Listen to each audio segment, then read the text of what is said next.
नमस्कार, news India में आप सभी का स्वागत है। मैं हूं आपके साथ ऋचा सिंह। चलिए खबरों की शुरुआत करते हैं।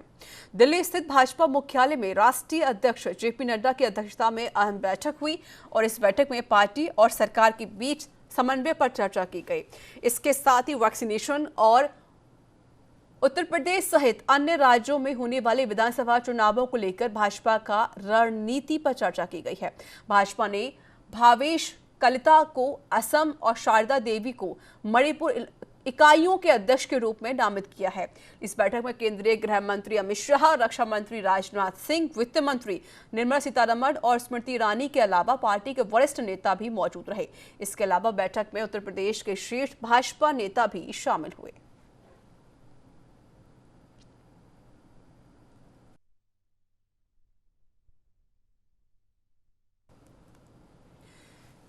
प्रधानमंत्री नरेंद्र मोदी के साथ दिल्ली में 24 जून को हुई बैठक के बाद आज नेशनल कॉन्फ्रेंस के नेता फारूक अब्दुल्ला ने प्रेस कॉन्फ्रेंस की। उन्होंने कहा कि वह परिसीमन और चुनाव को लेकर केंद्र सरकार की टाइमलाइन से सहमत नहीं है।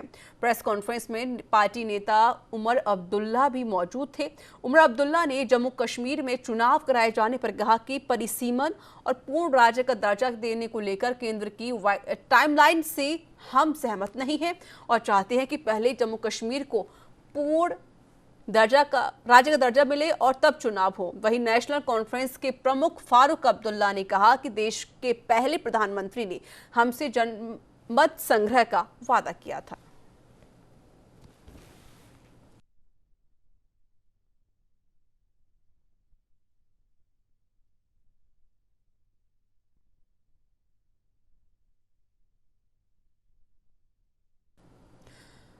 मध्य प्रदेश के मुख्यमंत्री शिवराज सिंह चौहान ने मंडीदीप में ल्यूपिन फाउंडेशन की ओर से नवनिर्मित कोविड केयर सेंटर का लोकार्पण किया।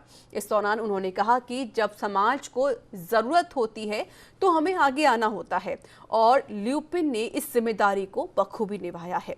इसके बाद मुख्यमंत्री ने कोरोना संक्रमण के नियंत्रण को लेकर समीक्षा बैठक की। बैठक में चिकित्सा शिक्षा मंत्री, कोविड कोर ग्रुप के सभी मंत्रियों और अधिकारियों सहित सभी जिलों के प्रभारी मंत्री भी मौजूद रहे। 4 से लेकर 6 हफ्ते की खूब कर रहे हैं। टेस्ट में पॉजिटिव कोई आता तो उसको आइसोलेट करते हैं, उसकी कॉन्टैक्ट ट्रेसिंग का काम करते हैं, उसके संपर्क में जितने लोग आते हैं उनका टेस्ट हम करते हैं ताकि कोई छुपा हुआ संक्रमित भाई या बहन बाकी जगह संक्रमण न फैला रहा हो। एक तरफ दवाई, बिस्तर, आईसीयू बेड, ऑक्सीजन बेड, बच्चों का वार्ड, उसमें व्यवस्थाएं बेहतर कर रहे हैं और बिस्तर लगातार बढ़ाते जा रहे हैं।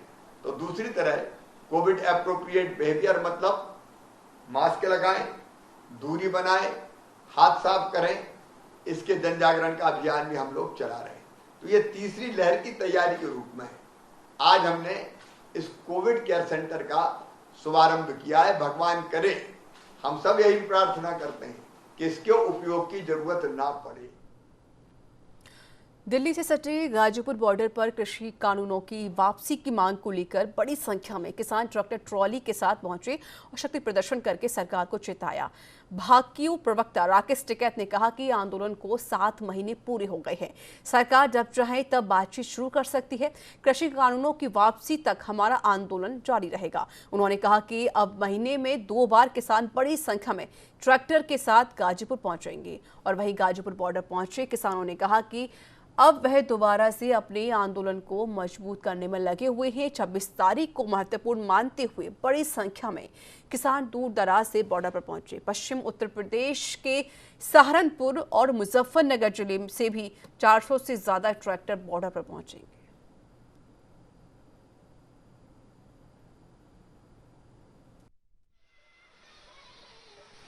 हम जाएंगे, उन्होंने नहीं बात करी तो जाएंगे यहाँ से। ये आंदोलन इसीलिए है और प्रशासन का पूरा चेहरा साफ हो चुका है कि वो झूठ बोलता है। क्या एलजी हाउस जाकर भी आप धरना देंगे? जाएंगे, क्या होगा वो बताइए। आप भी जाएंगे? हाँ बिल्कुल जाएंगे, हम भी जाएंगे। उसमें क्या कोई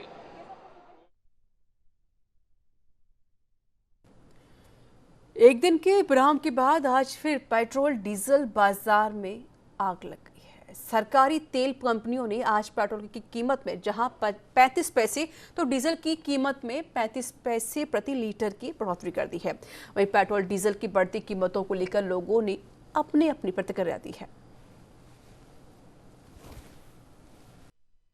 मेरा कहना यह है कि गवर्नमेंट फ्री में वैक्सीनेशन कर रही है और भी दवाएं भी लोगों को, जनता को मुफ्त में मुहैया करा रही हैं, तो स्वाभाविक है कि गवर्नमेंट को कहीं से कंपनसेट तो करना ही पड़ेगा। रही बात पेट्रोल और डीजल के दाम के बढ़ने की, तो पहले के गवर्नमेंट सब्सिडी देती थी, सब्सिडी के एवज में कंपनियों को बांड जारी करती थी। अब 2000 उन बांडों का भुगतान होगा। अब ये गवर्नमेंट जो है सब्सिडी तो बहुत बड़ा खतरनाक चीज़ होता है। बहुत गहरा असर पड़ रहा है। ये जो हमारा पेट्रोल और डीजल का रेट इतना बढ़ गया है, अब ऐसा हो रहा है कि पहले तो होता था कि एक बार बढ़वाते थे, 1.5-2 दिन चल जाता था। आज तो कल तो रोज दिन में एक बार भरवाना ही पड़ता है तेल। आज कितने रुपए लीटर तेल भराया आपने? मैंने 100 रुपये का भरवाया है। 100 रुपये का तेल भरवाया, उसमें करीब 1 लीटर 1.10 लीटर के करीब है। पेट्रोल का दाम जिस हिसाब से बढ़ रहा है, महंगाई की मार पड़ रही है, इसके कारण रोज कुछ न कुछ बढ़ रहा है। बजट फेल हो जा रहा है आदमी का, हर आदमी का बजट फेल हो रहा है। आज मैंने 95 रुपया कुछ पैसे में भरवाया मैंने आज। रोज तेल भराता हूँ, रोज कुछ न कुछ बढ़ोतरी होती है। सरकार से क्या अपील करते हैं? सरकार से तो यही अपील करते हैं कि पेट्रोल डीजल में कुछ कंट्रोल किया जाए। डीजल के तो दाम बढ़े ना अंकल, उससे मतलब बहुत सारे प्रॉब्लम्स आ रहे हैं लोगों को। जैसे अगर हम यहाँ से कहीं जाना भी चाहें, आप देख सकते हैं कोई भी ऐसा तेल नहीं हो जो कम हुआ हो। सरसों का तेल ले लो आप या रिफाइन ले लो, हर एक के तेल के दाम बढ़ चुके हैं। अब मैं इस पर क्या कहूँ, पेट्रोल के दाम जो है वो 100 प्लस मतलब 95 प्लस जा रहे हैं। जो मस्टर्ड ऑयल हैं वो 100 पहले 100 रुपीज़ थे, अब 150 प्लस जा रहे हैं। मतलब ऐसे, और जिस आदमी की इनकम पहले 20,000 थी, वो उसमें अपना घर वैसे ही चलाता था, ठीक है, इनकम तो वैसे वही रही है ना पहले से ही, अब वो अपना घर कैसे चलाएगा। हालांकि कच्चे तेल के बाजार में कल भी नरमी का रुख रहा, तो वहीं पर जिस तरीके से लगातार तेल के दाम जो बढ़े, इसको लेकर भी अब जनता परेशान हो गई है। पेट्रोल डीजल की कीमतों में आज भारी इजाफा हुआ है। शुक्रवार को पेट्रोल डीजल कीमतों को स्थिर रखा गया था, जबकि शनिवार को तेल के दाम में बढ़ोतरी दर्ज की गई है। सरकारी तेल कंपनियों ने आज पेट्रोल डीजल के ग्राहकों को बड़ा झटका दिया है। आज पेट्रोल और डीजल के दाम में 35 पैसे की भारी बढ़ोतरी की गई है। पेट्रोल के रेट अगर लगातार बढ़ते रहेंगे तो लोग जो है बाइकों का यूज वगैरह कम कर देंगे, और पेट्रोल के रेट लगातार बनने भी गलत है। नॉर्मल मिडिल क्लास आदमी जो है उस चीज को कैसे अब्जॉर्व करेगा, कैसे यूज करेगा। भाई साहब कोई दिक्कत नहीं है, 100 रुपये हो जाओ भला 200 हो जाओ, ठीक है, पर ये जो घर गला व्हीकल लेकर आ रहे हैं ना, अभी उतना खड़ी करने का भी ये भी व्हीकल ले रहे हैं, पेट्रोल तो महंगा हो गए भाई। लोग गाड़ी खड़े की जगह ना गलियां ना घेर कर खड़े, इनकी वजह से तो आदमी मरन लग रहे, उन्होंने देख रहे हैं पेट्रोल देख रहे हैं, गलियां में गाड़ी लगाते हैं। और 500 भी हो जाओ तब भी कोई दिक्कत आता है, भीड़ना चाहिए रोड पे। देखिए, मैंने जब पेट्रोल लेना शुरू किया 1 रुपया लीटर पेट्रोल आता था, ये मैं बात बता रहा हूँ 69-70 की। उसके बाद 2012 मैं मथुरा गया, और मथुरा जहाँ रिफाइनरी है उसके पास पेट्रोल लिया, तब 71 रुपये लीटर था। अब आज अगर 100 हो गया तो आप अंदाज़ा लगा लीजिए, ये केवल पॉलिटिक्स है, क्योंकि अब देश तरक्की कर रहा है, कुछ काम कर रही है गवर्नमेंट, चोर कम है, तो उसके खिलाफ चल रहा और कुछ भी नहीं है, बकवास है। भाई जब यूं बताओ 1 रुपये से 70 रुपये होने में कितने दिन लगे, और अब 70 रुपये से 70 गुना कर लो, तो मुझे तो कोई फिक्र रहे नहीं, रोज वो इनकम टैक्स भी लगेगा, सब कुछ लगेगा, कमा रहा हूं तो खा रहा हूं। राजस्थान के पूर्व डिप्टी सीएम सचिन पायलट ने जयपुर स्थित सरकारी आवास पर समर्थक, विधायक और कार्यकर्ताओं से मुलाकात की। पिछले वर्ष सियासी उठापटक के दौरान कांग्रेस आलाकमान द्वारा बनाई गई 3 सदस्यीय कमेटी की ओर से राजस्थान में मंत्रिमंडल विस्तार और राजनीतिक नियुक्तियों को लेकर फैसला नहीं करने से पायलट खफा हैं, और ऐसे में पायलट द्वारा लगातार पार्टी आलाकमान पर दबाव बनाया जा रहा है।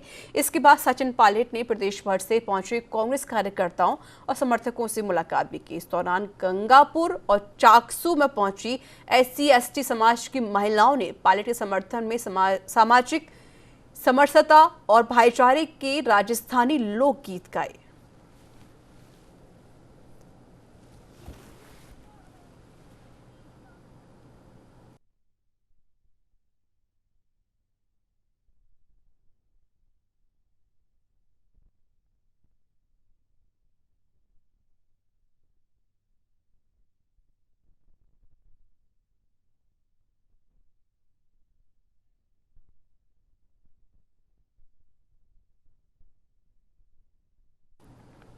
अंबाला के उपायुक्त कार्यालय में प्रेस कॉन्फ्रेंस की गई, जिसमें उपायुक्त विक्रम सिंह ने कोविड पर लोगों को जानकारी दी।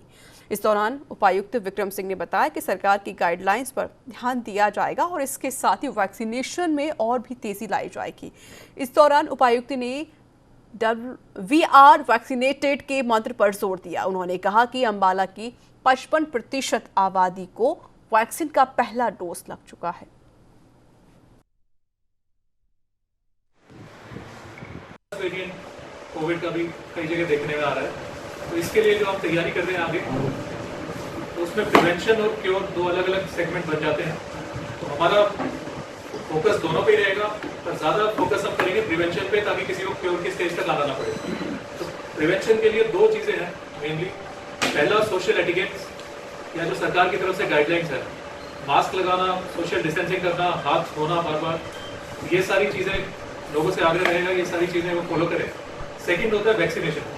तो वैक्सीनेशन के लिए हमारी तरफ से पूरे प्रयास किए जा रहे हैं, डिस्ट्रिक्ट एडमिनिस्ट्रेशन की तरफ से, सीएमओ साहब से, या बाकी डॉक्टर्स जो भी हैं सभी की तरफ से, डॉक्टर सुप्रीत जी हैं यहाँ पे, तो उनकी तरफ से पूरे प्रयास किए जा रहे हैं जल्दी से जल्दी हम पूरे अंबाला डिस्ट्रिक्ट को वैक्सीनेट कर दें। बिहार में बारिश ने लोगों की मुसीबतें बढ़ा दी हैं। बिहार की राजधानी पटना में हुई बारिश आफत का सबब बन गई है। महज 4 घंटे की बारिश के बाद पूरे शहर में हर तरफ पानी ही पानी नजर आने लगा। विधानसभा परिसर में करीबन 1.5 से 2 फीट तक पानी जमा हो गया। वहीं बिहार की डिप्टी सीएम और आपदा प्रबंधन मंत्री रेणु देवी के आवास में भी पानी घुस गया। शहर के कई अन्य इलाकों में भी सड़कों पर नदी नालों सा नजारा नजर आया। वहीं पर बिहार की उप मुख्यमंत्री और आपदा प्रबंधन मंत्री रेणु देवी के आवास पर भी रात को हुई बारिश से आपदा जैसी स्थिति उत्पन्न हो गई। रेणु देवी के आवास पर भी तकरीबन 1.5 फीट तक पानी भर गया। इसके अलावा पटना का अस्पताल और कई अन्य इलाके भी बारिश के पानी के कारण टापू में तब्दील हो चुके हैं।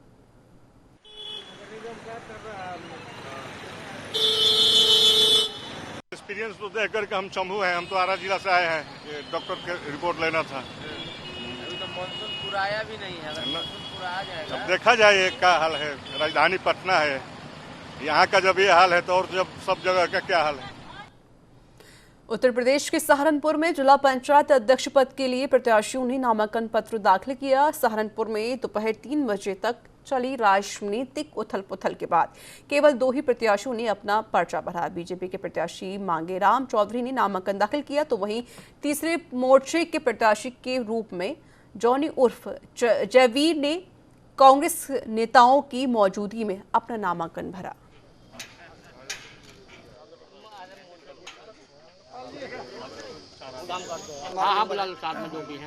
हमारे सारे सहारनपुर जिले के जिला पंचायत अध्यक्ष के रूप में प्रदेश नेतृत्व के द्वारा आदरणीय मांगेराम चौधरी जी को अधिकृत प्रत्याशी जिला पंचायत अध्यक्ष के रूप में नामित किया गया था।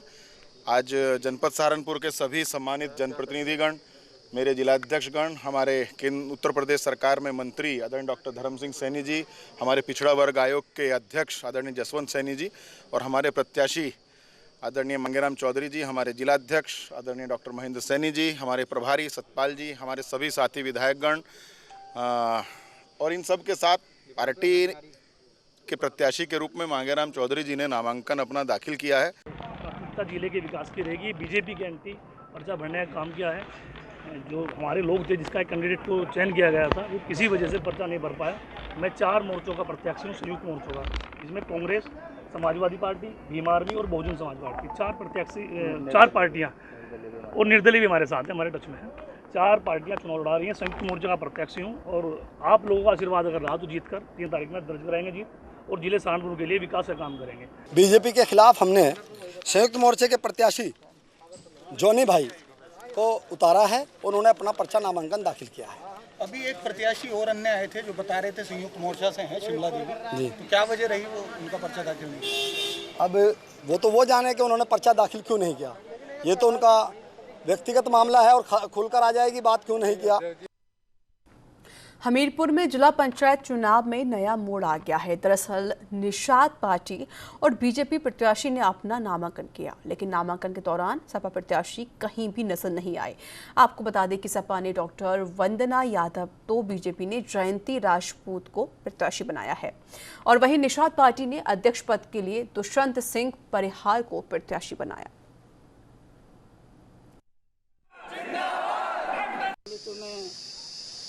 खुशी जाहिर करना चाहूँगी कि हमारी भारतीय जनता पार्टी ने मुझे दोबारा जिला पंचायत अध्यक्ष का प्रत्याशी बनाया और मैं पार्टी के शीर्ष नेतृत्व का भी आभार व्यक्त करूँगी कि उन्होंने मुझ पर भरोसा जताया और मैं सभी अपनी माननीय सदस्यगणों का भी आभार व्यक्त करती हूँ आपके माध्यम से।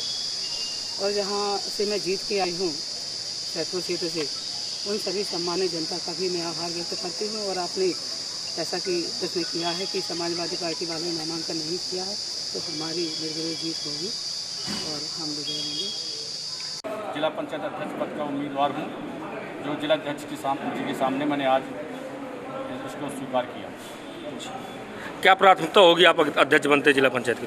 जिला पंचायत अध्यक्ष बनते ही मेरी प्राथमिकता ये रहेगी, निषाद पार्टी के लोगों को सबको सम्मान मिलना चाहिए, जो हमेशा मिलता रहा है उसी तरह मिलना चाहिए और गरीबों का भला होना चाहिए। कुल मिला के बात है।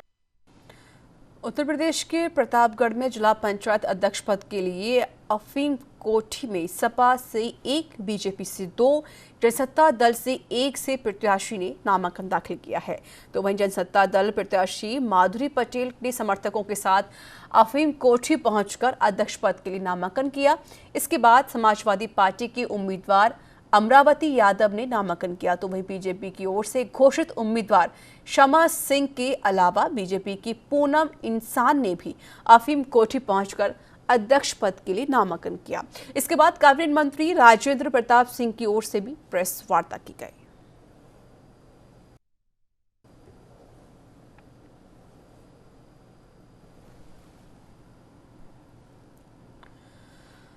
अमेठी में 102 डग्गामार एम्बुलेंस के कारण एक गर्भवती महिला प्रसव पीड़ा से घंटों तड़पती रही। यहां एक गर्भवती महिला को अस्पताल ले जाना था, उसके लिए एम्बुलेंस 102 को बुलाया गया, लेकिन स्वास्थ्य विभाग की डग्गामार एम्बुलेंस रास्ते में ही खराब हो गई, जिससे गर्भवती महिला घंटों तक प्रसव पीड़ा से तड़पती रही और दूसरी एम्बुलेंस आने में घंटों लग गई। इस घटना के बाद स्वास्थ्य विभाग की लचर व्यवस्थाओं की पोल खुल गई है।